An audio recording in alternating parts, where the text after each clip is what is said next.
Hi, everybody. Reverend Chris here, obviously. Just wanted to reach out to you and tell you an idea we had for the gatherings coming up. And we realized it would probably be easier to just make a video explaining this than to write a very long email. So by way of background, we were reading a book by a really wise woman who was talking about congregations in times of liminality and transition, and that there's a difference between a process of decision making and a process of discernment, and there's a difference between these kinds of liminal stages, these kinds of transitioning moments like we're all in right now, coming out of the pandemic, coming back together. There's a difference between these moments and the kinds of other moments we had before, where strategic plans or other kinds of techniques made more sense.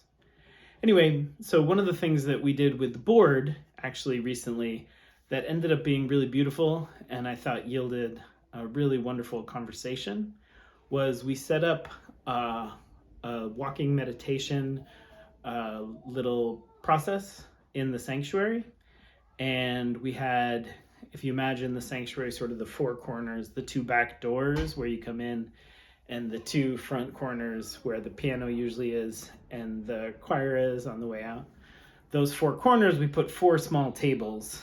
Two tables, kind of in opposite corners, had pillar candles that were lit, and two tables were empty.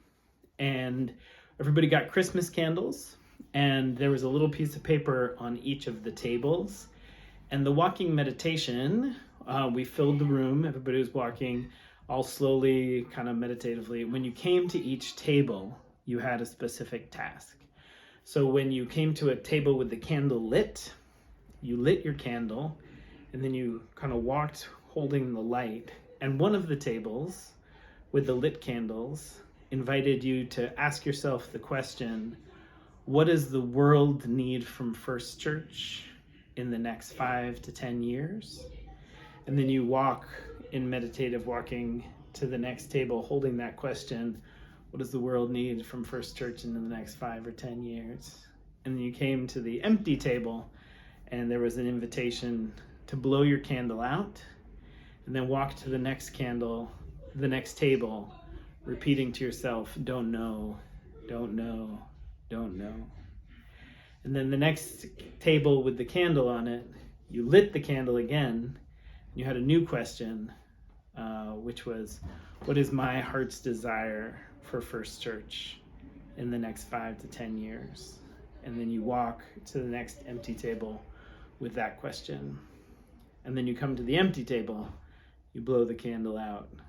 And then again, don't know, don't know, don't know, on your way to the next. And then you light it again, and you have that same first question. What does the world need from First Church in the next 5 to 10 years? And you do the whole thing around twice.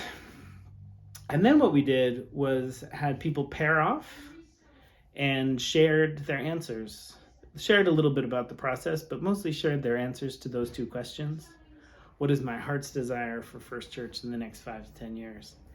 And what is the world need from First Church in the next 5 to 10 years? And then paired sharings. And then all those pairs split. And then there were two groups. So you were talking to other people in two large groups. And then everybody shared, again, just the answers to those two questions. And then we brought the whole group back together. And that's when we harvested out people's answers.